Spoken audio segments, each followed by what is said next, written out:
Broadcasting live from Banjul. This is the news at 2200 hours from the Gambia radio and television services with me, Fatima Sise, and in our top stories, His Excellency the President Adama Barrow arrives in Banjul after attending the 72nd United Nations General Assembly.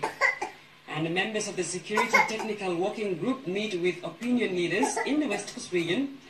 And Jimara FC triumphs over rivals Sabi United in the opening game of the 2017 Sabi Nawitan season. And also a chaotic scenes mar a contentious debate in the Ugandan parliament as rival MPs fought over the presence of security forces within the parliament building. These plus other stories will come up in just a moment. Stay tuned.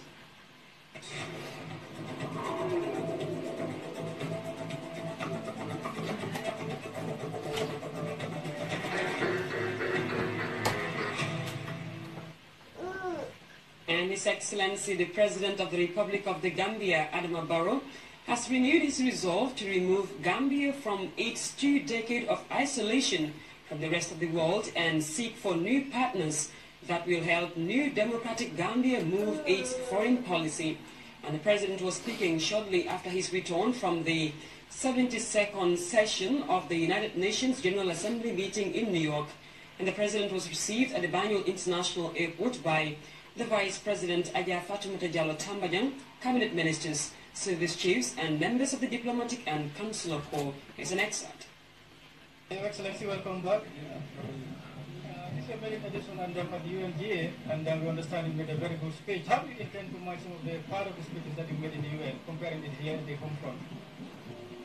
This is the 72nd session of the UN. It's the General Assembly, the House representing the whole world. And I think it was my maiden speech, but part of the speech was about the Gambia, and we further elaborate about our neighbors, that is ECOWAS, and part of our speech was about Africa, and also about the challenging on reforms. I think the reforms, they can accommodate everybody. Basically, this was all about the speech, and I think Gambia, the message was very clear. It was the message about the new Gambia. You also held meetings about the SG, that's the Sustainable Development Goals, and part of the Gambia is, even the MDG, we are yet to achieve many of them. What are the plans? There are a lot of plans. As Gambia, we are going through a reform process, and this reform process will take time, but we want to accommodate everybody, women and children, especially the vulnerable. This is our main objective. Your Excellency, welcome back. And that was His Excellency President Adama Barrow there speaking to GRTS's Babukar Kamara, and you can watch highlights of the President's arrival right after this newscast. And the Security Technical Working Group has held a meeting with opinion leaders in the West Coast region where they discussed peace and other important national issues. Etienne Silva tells us more. Another day, another engagement for the Security Technical Working Group here in Brikama. The rallying call to the inhabitants of the town and surrounding is to remain peaceful. Usman Sow, the Director General of the State Intelligence Agency, SIS, encouraged them to continue to be law-abiding people. This, he went on, would lessen the workload on the various security outfits moving forward. The Governor of the region, Ibrahim Mbalo, who cited the forum as timely, believes it will strengthen national security. We endeavor in our own way to not peace and security, as well call on our people to be security conscious, for security is everyone's business. KK Barrow, Majority Leader at the National Assembly, challenged Gambians to draw lessons of the past events, which he said were marked by fear and intimidation, and then chart a cohesive way forward. The Combo South NAM also advised security officers to operate within the law. Omar Cham, a magistrate at the Brikama Court, also voiced his dissatisfaction at the manner which prisoners or complainants are sometimes treated by the police or prison wardens. Amadou Keita, a police prosecutor and member of the Technical Working Group, seems to agree with the magistrate's claims. Prisoners must be respected, and they are human rights also be considered. Yes, they should always be put with the maximum attention. I agree with you. By and large, the assessment tour has been very interactive. People have come out to give their various views in an attempt to direct various security services' way of operations in keeping the country safe. If anything, these views have given the delegation a cute guideline on how to undergo reform in the security sector.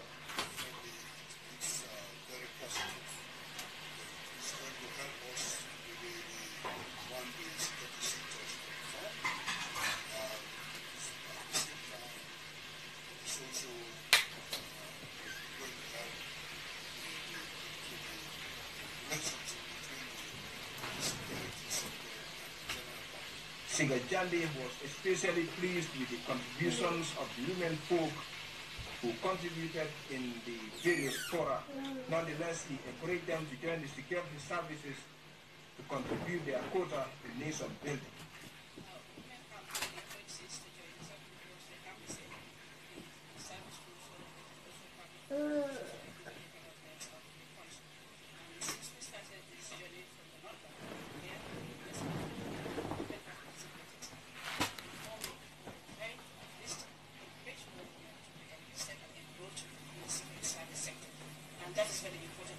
The delegation wrapped up its mission in the West Coast region and is expected in the Carnifing municipality this Sunday. Etienne Silva, GRTS News. And the celebrants have been marking World Blood Donor Day with a series of events, and the main activity took the form of a march past and discussion on the life-saving initiative. By Ibrahim Jam tells us more. Severe blood loss during or after childbirth is the most common cause of death among mothers, making blood transfusion an essential requirement in the provision of health care.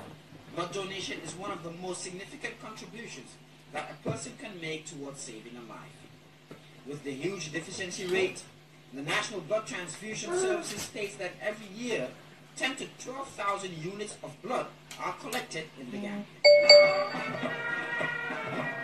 With the theme, Give Blood, Give Now, Give Often, the Director of Health Services of the Western Region, Alaji Sankara, said the World Health Organization recommends that all activities related to blood transfusion, testing, processing, storage and distribution be coordinated at the national level through effective organization and integrated blood supply networks. As you may know, blood transfusion services save lives and improve health outcomes. But many patients requiring transfusion do not have timely access to safe blood. Providing safe and adequate blood should be an integral part of every country's national healthcare policy and infrastructure. Yet, only 25% of the blood collected comes from voluntary and unpaid blood donors. This is the highest contributing factor to blood shortages in our health facilities, mentioned Mariama Jame, the Program Manager for National Blood Transfusion Services. There are emergency circumstances that commonly happen on a daily basis, such as road traffic accidents, complications during and after childbirth, fire accidents causing severe burns, and other serious injuries causing bleeding, just to name a few. These are also cases that are frequently seen at our accident and emergency departments and usually classified as disasters. However, also 98% of victims of these named cases usually need blood transfusion. The Health Ministry's representative laid out key mechanisms for the mutual safety of blood and receiver. It is our aim, therefore, to be self-sufficient in all blood and blood products, and for all blood donations to be collected from voluntary, anonymous, and non-remunerated blood donations as recommended by WHO. To achieve this goal, the government and its partners, blood banks, and volunteers must work together. Voluntary blood donations not only saves a life, but also reduces the donor's risk of developing heart diseases as well as cancer. It also lowers the cholesterol levels, boosting the production of red blood cells. By Ibrahim Jam, GRTS News. And elsewhere, AfricRISE has held its 10th biennial consultative committee meeting of national experts and preliminary workshop on the Global Research Alliance on agricultural greenhouse gases. An event was presided over by the Minister of Agriculture and the dignitaries from around the African continent. Seydou Kamara has the story. The Director General of AfricRISE said this meeting will strengthen the bilateral ties between countries and impact positively on infrastructure in carrying out research to help capture the best ideas in improving AfricRISE on the continent. I know that normally the next meetings have gone into very detailed technical issues, but I want to bring it up as a belief because it's strategic first. We have to talk about the strategies, and simply because for the past 4 years we've been hearing our governments talking about rice self-sufficiency, and obviously this came as a backdrop to what happened with the food crisis. Being one of the founding members of AfricRISE, the Gambia, according to the Minister of Agriculture, Umar Ejal, has a very special historical relationship with the center. Because of AfricRISE, as I said, so many Gambians, up to PhDs have been funded by AfricRISE, MSc, and of course researchers on the short-term courses of over 80 Gambians. And I thought that now with the focus that is being put on production and production strategies by AfricRISE, then agriculture can now achieve its potential, not only as a home-based agricultural production, but as a commercially based agricultural production. Minister Jallo explained the vision of rice self-sufficiency with a production target of 322,600 tons of mined rice by 2024 and the objectives of the meeting. Rice is one of the key implements of this mission. That is why I thought we should seize the opportunity to make sure at the technical committee meeting we come up with proposals and suggestions that will help Gambia also to maximize on our production levels. Whereby we can not only now move from artisanal agriculture, but to commercial agriculture, and go into the PPP, private-public partnerships, whereby we now invite people who want to invest in agriculture to come and be partners with our own farmers who have land, and they use the land as equity. That is happening in all countries now, in most countries where agriculture is now really advanced. According to the Director General of NADI, Ansumana Jeju, AfricRISE has provided technical backstopping for the Gambia between 2009 and 2016. AfricRISE has two standing bodies that run the affairs of AfricRISE, apart from the operation by the Director General and his team. That is the Council of Ministers of AfricRISE. And this Council of Ministers are advised by what we call National Experts Committee. 26 member states of AfricRISE has Director General, the substitute, who convert everything to discuss the technical issues that pertain to the welfare of AfricRISE. As AfricRISE leads the way in the development of Continental Investment Plan on rice self-sufficiency in Africa, experts are optimistic of more development issues will be discussed during this important meeting with National Experts Committee. Seydou Kamara, GRTS News. And Abubakar Siddiq Foundation Saturday distributed learning materials to children in the Kombo South settlement of Gunjur and its surrounding communities. And as we hear in this report by Kubaba, the presentation is part of the group's annual activities to support beneficiaries. The main objective of the Abubakar Siddiq Foundation is to enhance and contribute to the advancement of children's education.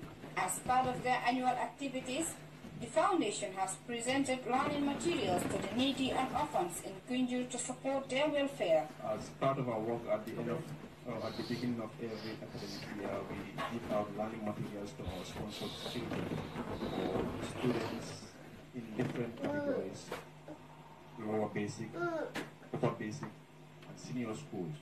The community-based charity began operations in 2006. The coordinator of the foundation said the group provides a better platform for the needy and the orphans to realize their full potentials.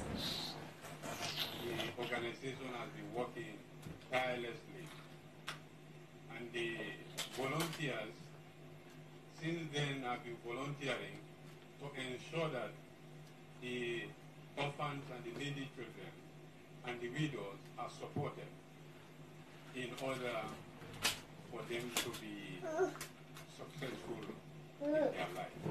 Speaking on behalf of the Chief of Congo South, Omar Bojang, and Dembo Dabo thanked the Foundation for the initiative, adding that investing in the welfare of orphans and the needy is in line with the teachings of Islam. Musa Saho is the president of the Abubakar City Foundation Youth Group, who benefited from the organization for the past years. We have decided to form this youth group because we are the sponsor of our students. When we graduated from college, we have decided that it will be a very great initiative that we have come together as a group to form this group in order to support ourselves and then in order to also promote national and global growth as well. Other speakers include Dembaba, Isfajata, and Musa Joe, all of whom uploaded the step taken by the foundation and call on parents to encourage their children to focus on their education. Reporting for GRTS News. And Face the Nation on GRTS TV this week looks at what the people of West Coast region expect from the Brikama Area Council. And to find out more, join the recording of the program at the Brikama Area Council grounds on Monday, 25th September at 11 a.m. And the governor and council officials will be there to answer your questions and listen to your concerns. And everyone is invited. And that takes us to our first break. We'll be back with news and sports right after. Just stay tuned.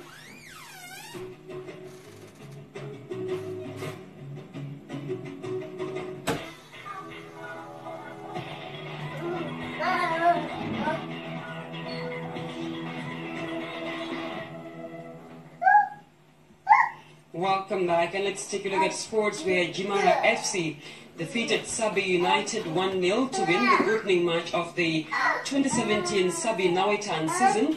And as we heard this report by Modulamin Sane, the encounter between these two local rivals also forms part of the inauguration of a newly built mini stadium in the Upper River region.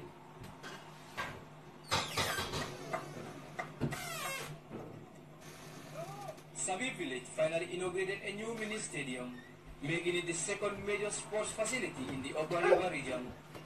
Officials who presided over the project's commissioning say it will help enhance development of sports in the area. We have to thank God and believe that with young people we can make it. And yeah, the sport has become a tool.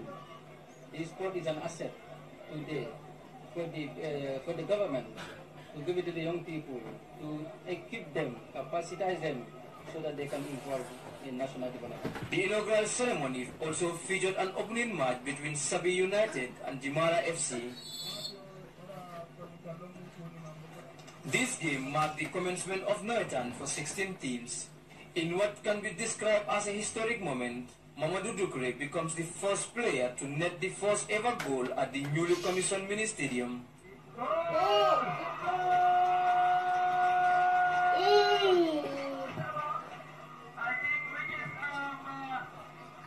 His lone goal was enough to give Jimara FC the all-important win against the hosts. I was playing like double 6, 2, double 6. That's what I was playing, double 6. And then when we come into the last minute, when I know that it is going on, I have to take one of my long player out and then bring another 6 player, who is our anchor player, and then bring him so that I was having 6 players instead, trying to defend my half, because I already know that I'm done with Sabi and I can defeat them. The construction of this stadium was coordinated and implemented by the Sabi Sports Development Committee with funding from SLIP Project and other individual partners. It was a big talk for us for the beginning to set up a structure like this, even from the land, from the fencing and the changing fencing. We through the funding of SLIP and then the Sabi youth come together to set up something like this, so that the people around the Sabi village and the Sabi itself, so that to promote grassroots football around this area. I'm so much surprised about what I've seen here, because there's a strong solidarity and spirit for oneness and unity to make this great, wonderful kind of infrastructure building. And today I'm happy when I saw this because of people's effort, people's synergy has proven to me that the people of the Sabi United Association are very ready for grassroots youth development. Given the crucial nature of good infrastructure in the advancement of sports, this newly built ground in Sabi will boast effort being made in the country to promote grassroots football and the decentralization of the beautiful game in different regions. Reporting for GRTS Sports, I am Mudlamin Sane. And still on sports, Banjulians have been out again in force to watch the knockout finals in the capital city's main football field, the KG5 Mini Stadium. And it is the second weekend running, and the city hosted a final to wrap up this year's Nawitan season. MS Jallo reports. Lancaster United have been crowned champions of Banjul. The Lancaster boys lifted the giant Nawitan League trophy sponsored by MSTA Printings. The Lancaster players and fans had to wait for a week later to lay hands on the trophy after the presentation ceremony was prolonged as a result of the violence which broke out at the end of their last weekend's 2-0 victory over Makandi. But when they finally did, it was a joyous moment for the new champions.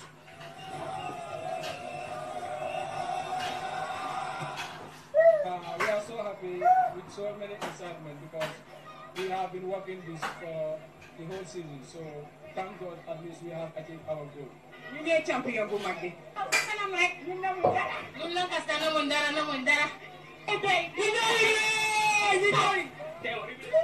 As champions, Lancaster United received $50,000 sponsored by Modiso, the CEO of MSTA Printings. There were also consolation prizes of $10,000 each for Ajax and Plumby football clubs for reaching the Nawetan League semi-finals. Saturday's trophy presentation to the league champions was preceded by the Knockout Cup final between Babylon Football Club of Tobacco Road and Revelation Football Club of Lancaster Street. The interesting thing about this game is that it was more or less a repeat of the league final between Tobacco Road and Lancaster Street. Babylon, seen here in green, are from Tobacco Road, the same area with Makandi, the beaten league finalist, whilst Revelation Football Club comes from Lancaster. So the question was whether Babylon can avenge Makandi's shock defeat to Lancaster United in the league final, or if Revelation secured the double for Lancaster Street. That makes this tie very interesting. The game was played at a very fast tempo as both sides chased their first trophy in Banjul Nawetan football. It was a tight contest, limiting the first period to few chances. Despite several changes by the two coaches, it wasn't still enough to break the deadlock. The best chance of the 90 minutes fell to Revelation when Mamgo finds Usman Bande, whose control was brilliant, but his shot came off the legs of the Babylon goalkeeper, who did very well to close him down. That was a superb save from the shot stopper. The game ended goalless, and a replay is scheduled for next Saturday. So it remains to be seen whether both trophies will go to Lancaster. Both teams will go back and prepare better for their final and decisive showdown. Unlike the league final, this was a happy ending with great fanfare at the end of the game.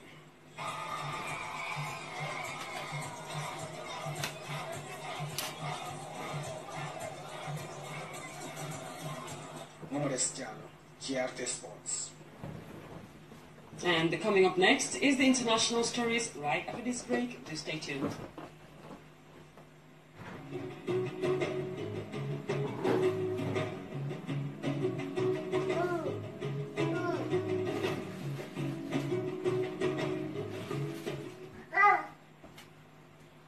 Welcome back, and let's head to Uganda, where chaos broke out in Parliament after the government failed to explain the presence of security forces within Parliament buildings, and the Speaker was forced to adjourn proceedings on presidential age limit to a later date after opposition members disrupted the session.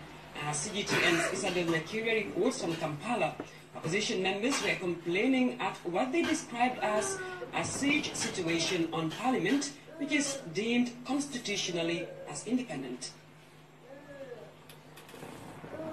A showdown in Uganda's parliament. heckles and boos from opposition lawmakers who wanted answers to why the parliament building was on security lockdown before any debates could start. The members of parliament who are representing them are surrounded and under siege. Most of us were embarrassed, humiliated. I had to use a border from my home up here. We are telling the world that Uganda is bleeding, that the country is bleeding, that we are not going to proceed unless we agree to move together as a country.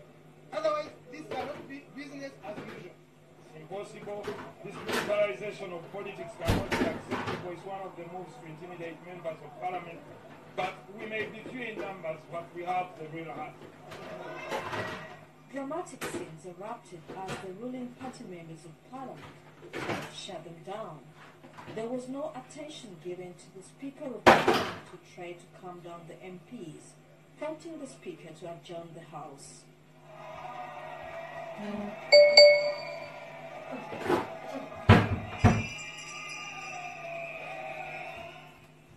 A member of Parliament from the ruling party was due to table a bill to remove the presidential age limit from the Constitution, which puts an age limit on presidents at 75.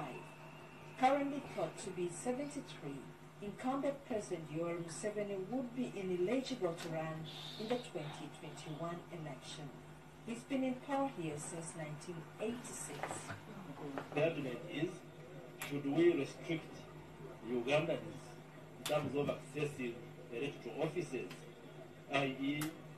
position of the president, the position of the district chairperson, just based on age? Why should a 30-year-old person be a chairperson of a district?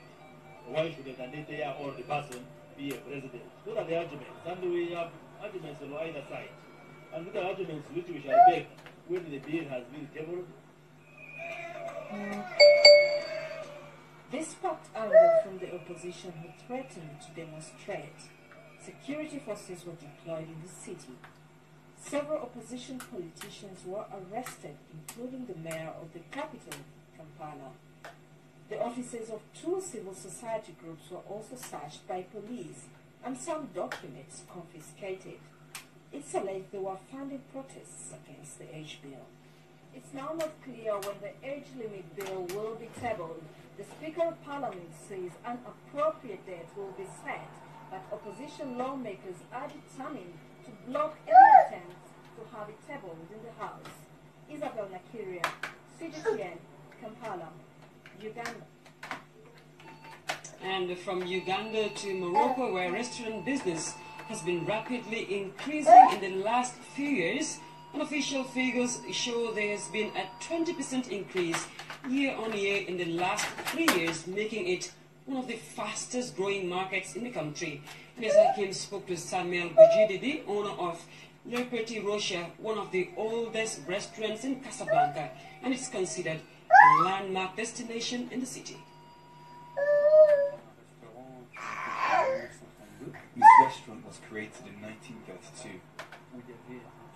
People used to sit here and watch the boats coming in Casablanca from the port above. Our cuisine is international Mediterranean and is mainly based on seafood. We have a live band every night that starts playing funk, rock, reggae from 10 PM until the closing hours. Our clients can stand up or sit down.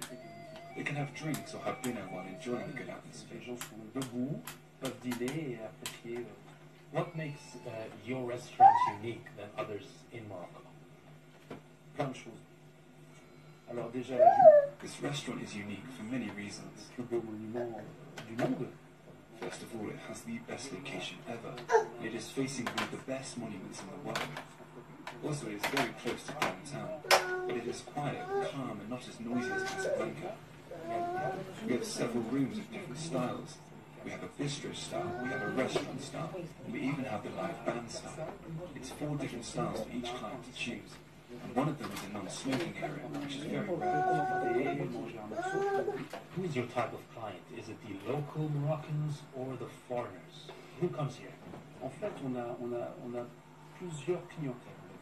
Our clients are mostly foreign investors coming from Europe, but also from Asia, and especially from China.